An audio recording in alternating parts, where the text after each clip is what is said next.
ഞാൻ മൈനയെ വിളിച്ചിറക്കി കൊണ്ടുപോന്നു. ആരോട് ചോദിച്ചിട്ട്? അത് ഒരു പ്രത്യേക സാഹചര്യത്തിൽ.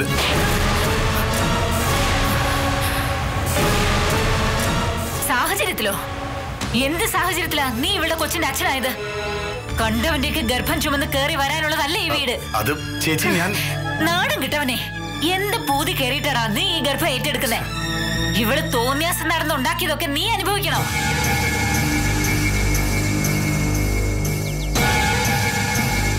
സത്യം പറയടി, ആരുടെ കൂടെയാ നീ പേഴ്ച നടന്നത്? ചോദിച്ചാ കേട്ടില്ലേ ആരുടെ കുഞ്ഞാ എന്റെ വയറ്റിലെന്ന്?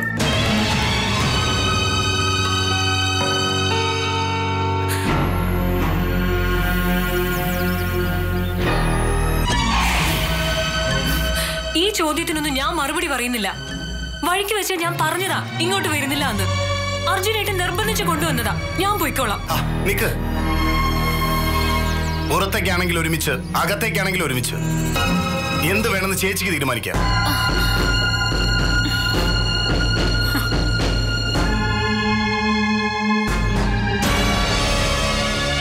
ഇവിടെ അകത്ത് കയറ്റിയില്ലെങ്കിൽ നീ ഞങ്ങളെ വിട്ട് പോവല്ലേ? കേട്ടില്ലേ മുത്തശ്ശ, ഇത്രയും കാലം ഇവന് വേണ്ടി കഷ്ടപ്പെട്ടതൊക്കെ വെറുതെയാ. അവന്റെ ഇഷ്ടം പോലെ നടക്കട്ടെ, തടയണ്ട. ആയിക്കോട്ടെ, അവന്റെ ഇഷ്ടം പോലെ ആയിക്കോട്ടെ. അവസാനം ഈ ഭാരം ഇറക്കി വെക്കാൻ നീ ഒരുപാട് പാടുപെടും. മൈനകത്തേക്ക് ചെല്ല്, ഒന്നും സംഭവിക്കില്ല.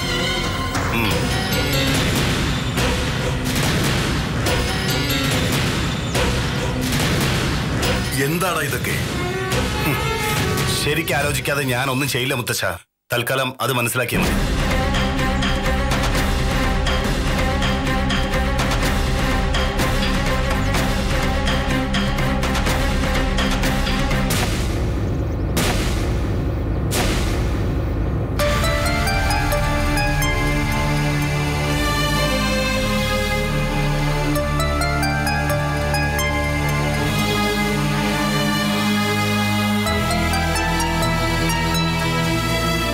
ചേച്ചി പറഞ്ഞൊന്നും കണക്കാക്കണ്ട.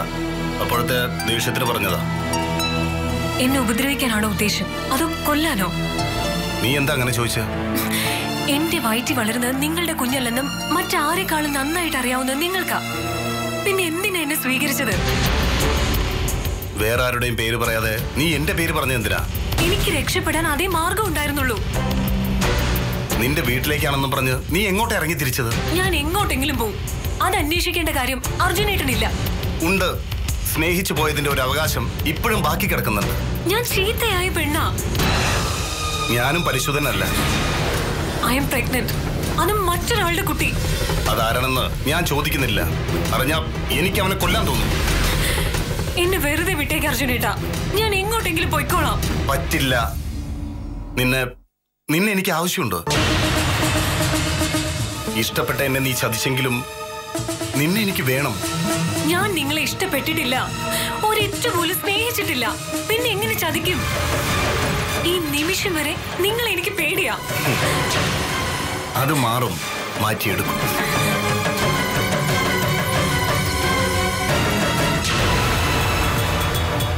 ഇന്നു മുതൽ എന്റെ ഭാര്യ നീ.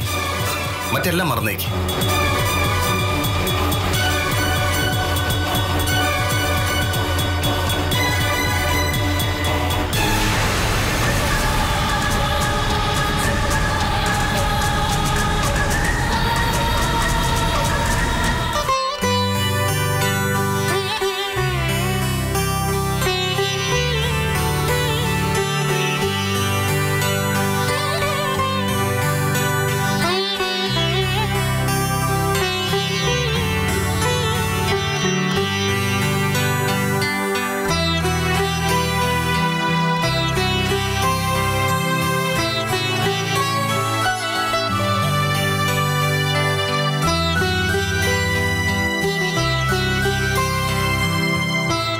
ഹരിയേട്ടൻ എന്താ ആലോചിക്കുന്നത്?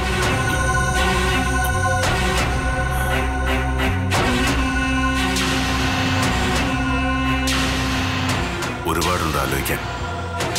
നിരന്തരം എന്നെ എല്ലാവരും ചേർന്ന് വിട്ടിയാക്കുന്നതാണോ എന്റെ ദൗർബല്യത്തെ ചൂഷണം ചെയ്യുന്നതാണോ എന്ന കൺഫ്യൂഷനിലാണ് ഞാൻ. എനിക്ക് മനസ്സിലായില്ല. കാശിനേക്കാൾ വലുത് കാരുണ്യമാണെന്ന് പഠിപ്പിച്ച ഒരച്ഛന്റെ മകനാ ഞാൻ. പക്ഷേ കാരുണ്യത്തിനും കണ്ണീരിനും മുകളിൽ കമ്പിളി വിരിക്കുന്നത് കാശാണെന്ന് പഠിച്ച ഒരു പെണ്ണിനെ കല്യാണം കഴിക്കേണ്ടി വന്നു. ജീവിച്ചത് മുഴുവൻ പെങ്ങന്മാർക്ക് വേണ്ടിയാ. നാട് മുഴുവൻ നിന്നെ അന്വേഷിച്ച് ഞാൻ നടക്കുമ്പോൾ നിന്നെ എന്റെ പെങ്ങൾ അവളുടെ കിടക്കറയിൽ ഒളിപ്പിച്ചു വെച്ചു. എന്തിന്റെ പേരിലായാലും അങ്ങനെ ചെയ്ത് എന്നെ വിട്ടിയാക്കലാണ്.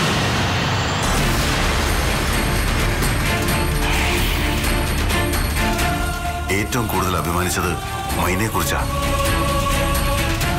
ഒരു വാക്കുകൊണ്ട് പോലും തെറ്റ് ചെയ്യില്ല എന്ന് ഞാൻ വിശ്വസിച്ച എന്റെ അനിയത്തി, അവൾ ഒരു പുരുഷന്റെ തലോടലിന് വേണ്ടി കാത്തിരിക്കായിരുന്നുവെന്ന് എനിക്കറിയില്ലായിരുന്നു സിദ്ധാർത്ഥ.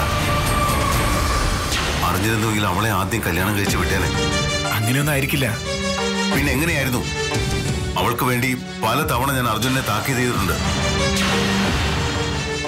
ആ അവനെ തന്നെ മൈന അവളുടെ രഹസ്യക്കാരനാക്കിയപ്പോ ഞാനൊരു വിഡ്ഢിയായില്ലേ സിദ്ധാർത്ഥ? അതിന് തക്കതായ കാരണം ഉണ്ടാവും. ഞാൻ ഗൗരിയെ കല്യാണം കഴിച്ചതിനും നീ മാനസയെ കല്യാണം കഴിച്ചതിനും മൈന അർജുന്റെ കൂടെ പോയതിനും ഒക്കെ തക്കതായ കാരണം ഉണ്ടാവും. അത് പരസ്പരം പറയുമ്പോഴല്ല ഒരു കുടുംബമാവുക. ഞാൻ ഈ വീട്ടിലെ ഒരു അംഗം മാത്രമാണോ? ഗൃഹനാഥനല്ലേ? ഒന്നും ഞാൻ അറിയണമെന്നാണോ? ഹരിയേട്ടൻ ഇങ്ങനെ ഇമോഷണൽ ആവണ്ട, എല്ലാം ശരിയാവും. ഞാനൊരു വിഡ്ഢിയല്ല സിദ്ധാർത്ഥ. കുടുംബത്തിന് വേണ്ടി വിഡ്ഢിവേഷം കെട്ടുന്ന പോലീസുകാരന് എപ്പോഴും കൂർമ്മ ബുദ്ധിയാ.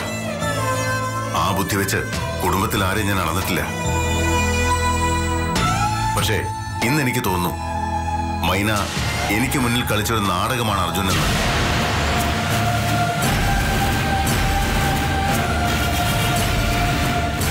തെറ്റായിരിക്കാം, ചിലപ്പോൾ ശരിയായിരിക്കാം. ശരിയായിരിക്കട്ടെ, അത് മാത്രമാണ് പ്രാർത്ഥന.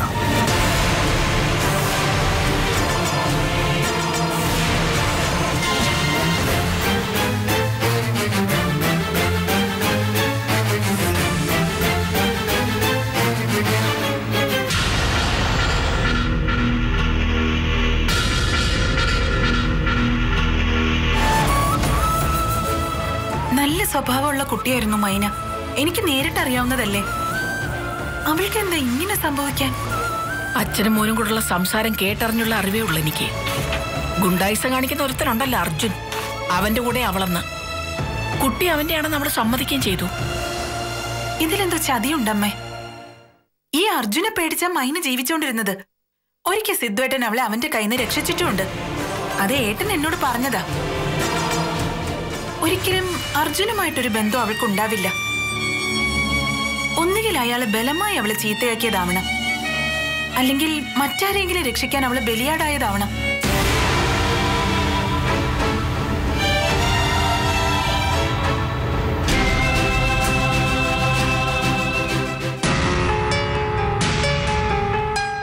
മനസ്സിൽ ഒരുപാട് മോഹങ്ങളും പ്രതീക്ഷകളും വെച്ചോണ്ടിരിക്കും പെൺകുട്ടികള്. ഇതിപ്പോ അത് വല്ലതുണ്ടോ? എന്താ അങ്ങനെ പറഞ്ഞേ? നമ്മുടെ കാര്യമല്ല, മൈനയുടെ കാര്യമാ. ഇന്ന് അവളുടെ അർജുന്റെ ആദ്യ രാത്രി.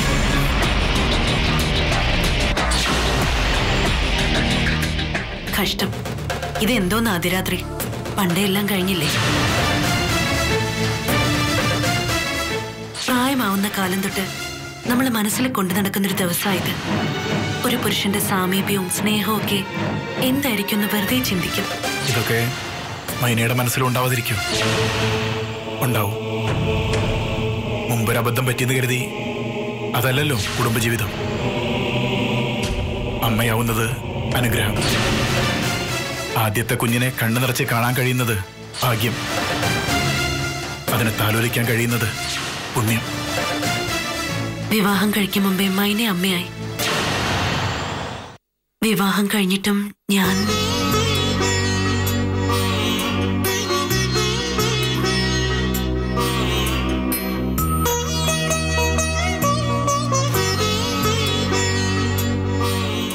ഒരു കുഞ്ഞിനെ ലാളിക്കാൻ അത്രയ്ക്ക് തിടുക്കായ മനസ്സൊക്കെ.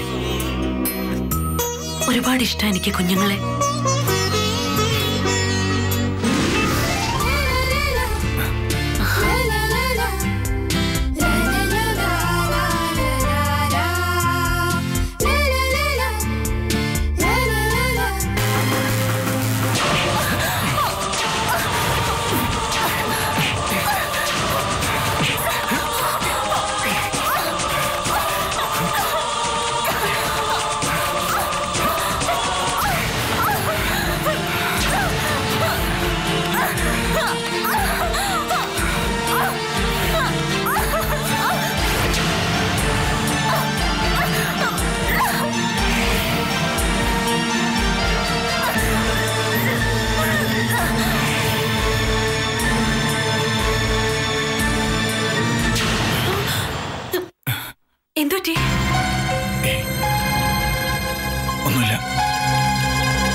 കിടക്കാം.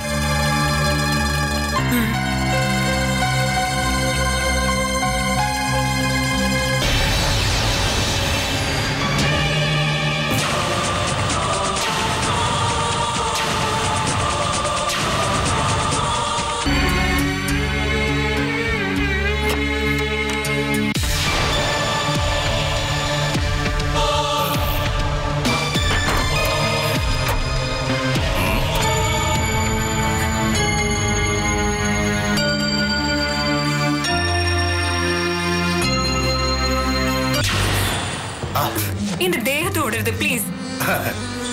ആദ്യ രാത്രി ഭാര്യ ഭർത്താവിനോട് പറയുന്ന വാക്കാണോ ഇത്? ഞാൻ അർജുനേട്ടന്റെ ഭാര്യയായിട്ടില്ല. ഒരു ഗതികെട്ട സാഹചര്യത്തിൽ കൂടെ പോന്ന ഭാര്യയാകും അർജുനേട്ടാ. മറ്റൊരാളുടെ കുഞ്ഞിനെ വയറ്റി ചുമന്നുകൊണ്ട് എനിക്ക് എങ്ങനെ അർജുനേട്ടന്റെ ഭാര്യയാകാൻ പറ്റും? അതൊക്കെ വെറും ധാരണയാ മൈനെ. ഇത്തരം സംഭവങ്ങൾ എത്രയോ നടക്കുന്നു. ഭാര്യയുടെ മനസ്സിൽ മാത്രമുള്ള ഒരു രഹസ്യമാണ് കുഞ്ഞിന്റെ അച്ഛൻ എന്നുള്ള സ്ഥാനം. അവള് പറഞ്ഞു കൊടുക്കുന്ന ആളെ മക്കൾ അച്ഛ എന്ന് വിളിക്കുന്നു. അത് സത്യമായിക്കൊള്ളണമെന്നില്ല. ഇത് അതുപോലൊന്നല്ലല്ലോ മൈനെ. എനിക്കെല്ലാം അറിയാം. ആരാണ് നിന്റെ കുഞ്ഞിന്റെ അച്ഛൻ എന്ന് മാത്രമേ അറിയാൻ ബാക്കിയുള്ളൂ. അത് ഞാൻ ചോദിച്ചിട്ടില്ലല്ലോ. പിന്നെന്താ? അർജുനേട്ടൻ പറഞ്ഞ പോലത്തെ പെണ്ണുങ്ങളൊക്കെ ഉണ്ടാകാം. പക്ഷേ എനിക്കൊരിക്കലും അങ്ങനെ ആവാൻ പറ്റില്ല. ഒരാളെ സ്നേഹിച്ച് മനസ്സുകൊണ്ട് ശരീരം കൊണ്ട് ഞങ്ങൾ ഒരുമിച്ചു, ഒരു കുട്ടിയായി. ഇനി മറ്റൊരാളുടെ മുഖം എനിക്ക് സങ്കല്പിക്കാൻ പോലും പറ്റില്ല. അപ്പൊ ഞാൻ എന്ത് ചെയ്യണം? അതെനിക്കറിയില്ല. എന്റെ ഇഷ്ടത്തോടെ അല്ലല്ലോ ഞാൻ ഇങ്ങോട്ട് വന്നത്. എന്നെ ഒരിക്കലും സ്നേഹിക്കാൻ നിനക്ക് പറ്റില്ല. പറ്റുമെന്ന് എനിക്ക് തോന്നുന്നില്ല അർജുനേട്ടാ. രണ്ടുപേർക്ക് കിടക്ക വിരിക്കാന്ന് വെച്ചാ ഞാൻ രണ്ടും കെട്ട് പെണ്ണായി പോവില്ലേ?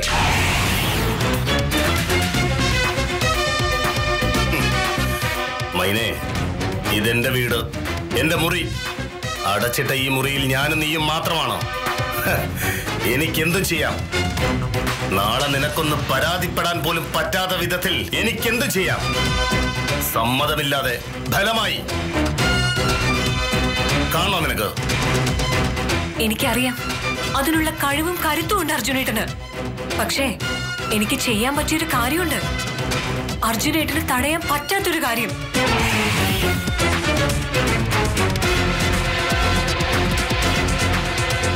അങ്ങനെ എന്തെങ്കിലും സംഭവിച്ചാ നാളെ പുലർച്ചയ്ക്ക് എഴുന്നേക്കുമ്പോ അർജുനേട്ടൻ കാണും ഈ ഫാനിൽ തൂങ്ങി നിന്ന് ആടുന്ന എന്റെ ശവം.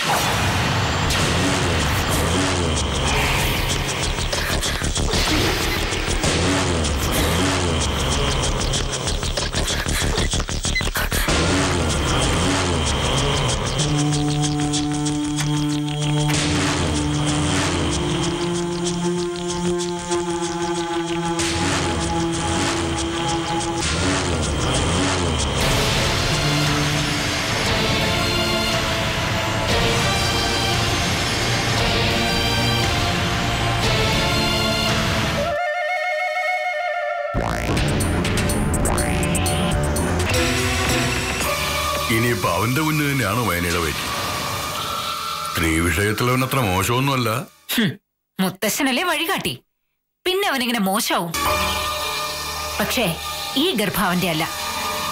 അങ്ങനെ തറപ്പിച്ചു പറയാൻ കാരണം? കാരണങ്ങൾ നിരവധിയാണ്. മൈനെ എനിക്കറിയാവുന്നതല്ലേ. അവൾ ഒരിക്കലും അർജുനെ കൊണ്ട് ദേഹത്ത് തൊടിയിക്കില്ല. പിന്നെങ്ങനെയാ കുഞ്ഞുങ്ങൾ ഉണ്ടാവുന്നത്? ഇനിയിപ്പോ ബലമായിട്ടെന്തെങ്കിലും? മുത്തശ്ശന്റെ വിവരക്കേടായി പറയുന്നേ. 16 വയസ്സിൽ അവൻ കടന്നു പിടിച്ചപ്പോ മുഖം അടച്ച് തല്ലിയത് അവള്. അതിനേക്കാൾ ആരോഗ്യവും കരുത്തും ആൾ സഹായവും നിയമസഹായവും ഇപ്പൊ അവൾക്കുണ്ട്. അത് മാത്രമല്ല, അങ്ങനെ സംഭവിച്ചാൽ തന്നെ മൈന അർജുന്റെ കൂടെ ഇറങ്ങിപ്പോരുമെന്ന് മുത്തശ്ശന് തോന്നുന്നുണ്ടോ? അതില്ല. ഇല്ലെന്ന് മാത്രമല്ല, അങ്ങനെ സംഭവിച്ച അർജുൻ ഇപ്പൊ അഴി എണ്ണി കിടന്നേനെ. പിന്നെന്താ അവന്റെ കൂടെ ഇറങ്ങിപ്പോരാൻ കാരണം? ഇത് അടവാ മുത്തശ്ശ. ഗർഭിണിയായി പോയി. അപ്പൊ ഏൽക്കാൻ ഒരാള് വേണമല്ലോ. SP ഹരിശങ്കർ നോക്കിയപ്പോ അതിന് ഏറ്റവും പറ്റിയ ആണ് അർജുനാ. അപ്പൊ ഹരിശങ്കർ ആണെന്നാണോ നീ പറയുന്നത്? സംശയം എന്താ? ഹരിശങ്കർ ഗർഭിണിയാക്കിയിട്ട് അർജുന്റെ തലയിലേക്ക് മൈനെ കെട്ടിവെച്ചതാ. ഈ പൊട്ടനത് ഏൽക്കുകയും ചെയ്തു. ഇവനെന്താണ് ഇത്രയ്ക്ക് വിട്ടിട്ട് കാണിച്ചത്? അതാ എനിക്ക് മനസ്സിലാവാത്തത്. എനിക്ക് തോന്നുന്നത് അവൻ അവളോടുള്ള ഇഷ്ടം ഇപ്പോഴും കുറഞ്ഞിട്ടില്ലെന്നാ. അങ്ങനെ വന്നാ നമുക്ക് ദോഷം ചെയ്യില്ലേ? ചെയ്യും, വല്ലാത്ത ദോഷം ചെയ്യും. മൈനെ മിടിക്കുക. അവളെ സ്നേഹിച്ച് വശീകരിച്ചു കളയും അവനെ. അതോടെ എല്ലാം കൈവിട്ടു പോവും. അത് ഞാൻ സഹിക്കില്ല. എന്ത് ചെയ്യണമെന്ന് നീ പറയണേ? അവളെ എന്തെങ്കിലും ചെയ്താൽ അത് ഇരട്ടി ദോഷം ചെയ്യും. അവൻ നമുക്കെതിരാവും. മൈന സ്വയം ഇവിടുന്ന് പോണം. അവളെ ഇവിടെ പിടിച്ചു നിർത്തിയിരിക്കുന്നത് അവളുടെ വയറ്റിൽ വളരുന്ന കുഞ്ഞാ. അതിനൊരു അച്ഛനെ ഉണ്ടാക്കൽ മാത്രമാ അവളുടെ ലക്ഷ്യം. അതുകൊണ്ട് ആ കുഞ്ഞില്ലാതാവണം മുത്തശ്ശ. അങ്ങനെ വല്ലവന്റെ കുഞ്ഞ് എന്റെ അനിയനെ അച്ഛാന്ന് വിളിക്കണ്ട. വയറ്റി വെച്ച് തന്നെ നമുക്കതിനെ കൊല്ലണം. വഴിയൊക്കെ ഞാൻ പറഞ്ഞു തരാം. അതിനു മുമ്പ് നാളെ മുതൽ നമ്മൾ അവളെ സ്നേഹിച്ചു തുടങ്ങണം. സ്നേഹിക്കാനോ? ഇത്രയും വഴക്കൊക്കെ ഉണ്ടായിട്ട് ഇനി സ്നേഹിക്കാനോ? ട്രാക്ക് ഒന്ന് മാറ്റി പിടിക്കണം മുത്തശ്ശ. നാളെ മുതൽ ഒരു ചെറുമകളോടെന്ന പോലെ സ്നേഹം അഭിനയിക്കണം. അവൾക്കൊരു സംശയം തോന്നരുത്. സ്നേഹിച്ച് സ്നേഹിച്ചു കൊല്ലണം നമുക്ക് അവളുടെ വയറ്റിൽ വളരുന്ന കുഞ്ഞിനെ.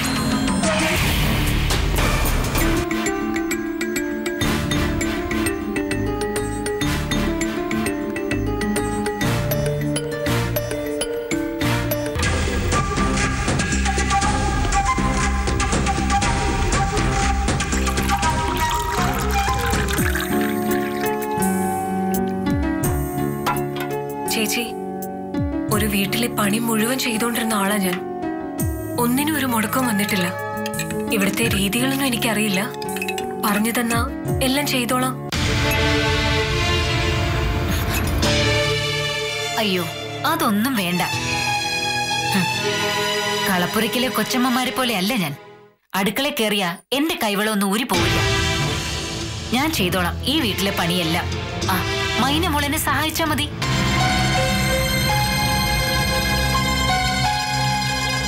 എന്താ, ഞാൻ പറഞ്ഞത് വിശ്വാസമായില്ലേ? ഇല്ല, എന്തെന്ന് വെച്ചാ ഇന്നലെ കണ്ട ചേച്ചി അല്ല ഇന്ന്. അതിപ്പോ നീ എന്നെ കുറ്റം പറയരുത്. നീ ഈ വീട്ടിലേക്ക് വരേണ്ട പെണ്ണ. എന്നാലും പ്രതീക്ഷിക്കാതെ അവൻ വിളിച്ചോണ്ട് വന്നപ്പോ പ്രതികരിച്ചു പോയില്ലേ? അതും ഗർഭിണിയാക്കിയിട്ട്. ഏതെങ്കിലും കുടുംബത്തിൽ സഹിക്കോ അത്? ഇല്ല, ആരായാലും സഹിക്കില്ല. അതെ, പക്ഷേ എല്ലാം നടന്നു കഴിഞ്ഞില്ലേ? ഇനി ഞാൻ കിടന്ന് ബഹളം വെച്ചിട്ട് എന്താ കാര്യം? ഇന്നു മുതല് ഞാൻ നിന്നെ ശരിക്കും അങ്ങ് സ്നേഹിക്കാൻ തീരുമാനിച്ചു. മോള് ചെന്ന് ഈ പാല് കുടിക്കാൻ. അടുക്കള പണിയൊക്കെ സാവകാശം ചെയ്താ മതി. ചെല്ല്. സന്തോഷമായിട്ടിരിക്കേണ്ട സമയം ഇപ്പോ. ഒരു കുഞ്ഞു വയറ്റിലുള്ളതല്ലേ, അതും എന്റെ അർജുന്റെ കുഞ്ഞ്. അതിന്റെ വളർച്ച നന്നാവണമെങ്കിൽ മൈന എപ്പോഴും സന്തോഷമായിട്ടിരിക്കണം.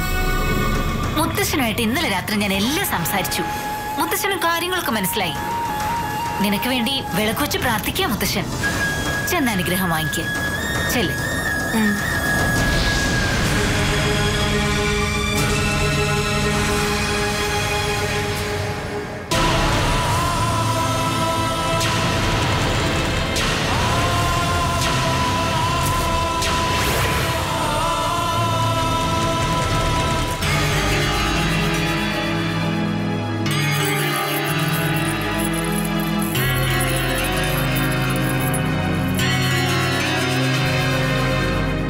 എവിടെയെന്ന് അന്വേഷിക്കുകയായിരുന്നു ഞാൻ. ഇതെന്താ എല്ലാവർക്കും പെട്ടെന്നൊരു മാറ്റം? പെട്ടെന്നല്ല, ഞങ്ങൾ ശരിക്കും ആലോചിച്ചു. കഴിഞ്ഞതൊക്കെ മറക്കാൻ തീരുമാനിച്ചു. എന്തായാലും നീ ഞങ്ങളുടെ അർജുന്റെ ഭാര്യയല്ലേ. അത് മറന്ന് നിന്നോട് ദേഷ്യം കാണിക്കുന്നത് ശരിയല്ലെന്ന് മനസ്സിലായി. ഞാൻ പറയായിരുന്നു മുത്തശ്ശ, മൈന ഇപ്പോഴും അർജുന്റെ ഭാര്യയായിട്ടില്ല. എത്രയും പെട്ടെന്ന് കഴുത്തിലൊരു താലി കെട്ടിക്കണം.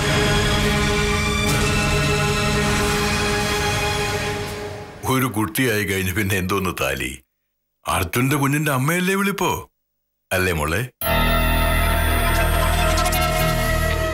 ഈ കുഞ്ഞൊന്നുണ്ടായിട്ട് വേണം എനിക്കൊന്ന് സന്തോഷിക്കാൻ.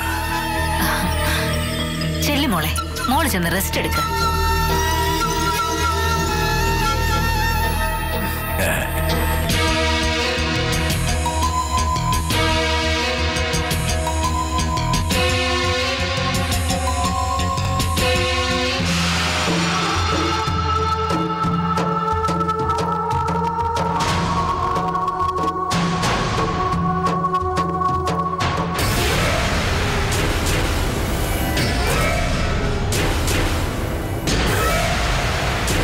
നമ്മൾ ഈ കാണിക്കുന്ന അടവാണോ എന്ന് സംശയമുണ്ടോ?